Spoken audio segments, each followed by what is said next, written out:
Nama saya Mila Rosalia Almafiro dari kelas 12 IPA 2. Saya akan menjelaskan tentang kesadaran penegakan hukum. Kesadaran hukum dapat diartikan sebagai kesadaran seseorang atau suatu kelompok masyarakat kepada aturan-aturan atau hukum yang berlaku. Kesadaran hukum sangat diperlukan oleh suatu masyarakat.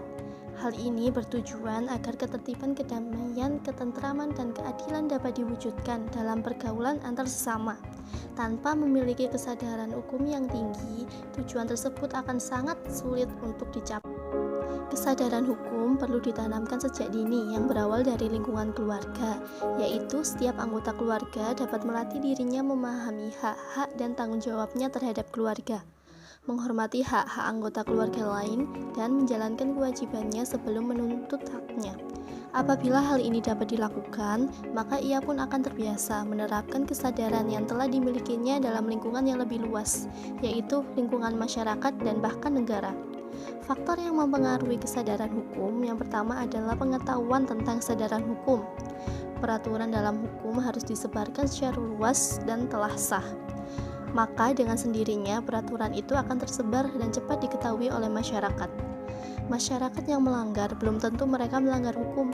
Hal tersebut bisa jadi karena kurangnya pemahaman dan pengetahuan masyarakat tentang kesadaran hukum dan peraturan yang berlaku dalam hukum itu sendiri.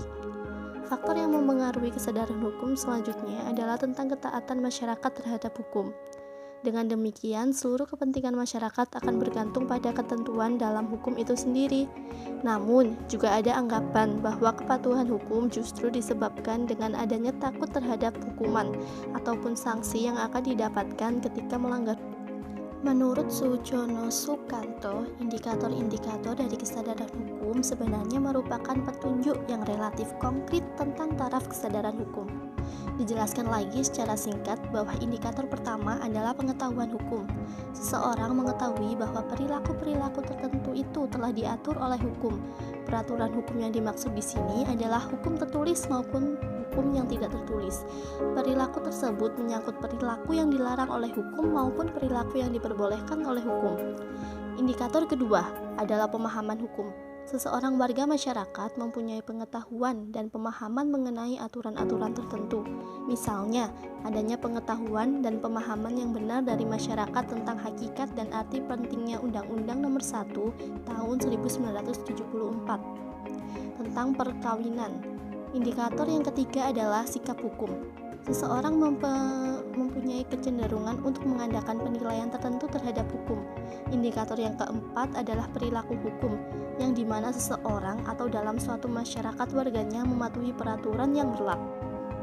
Hukum adalah suatu tata aturan kehidupan yang diciptakan untuk mencapai nilai-nilai yang diinginkan masyarakat.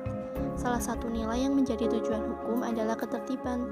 Ketertiban artinya ada kepatuhan dan ketaatan perilaku dalam menjalankan apa yang dilarang dan diperintahkan hukum. Konkretnya, dapat kita ambil contoh sederhana dalam tata aturan berlalu lintas. Hukum atau perangkat aturan yang dibuat dalam bidang lalu lintas mempunyai tujuan agar terjadi tertib dalam kegiatan berlalu lintas.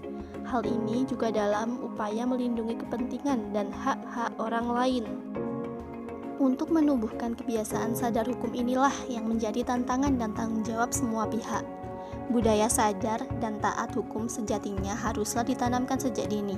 Maka elemen pendidikanlah menjadi ujung tombak dalam menanamkan sikap dan kebiasaan untuk mematuhi aturan-aturan yang ada.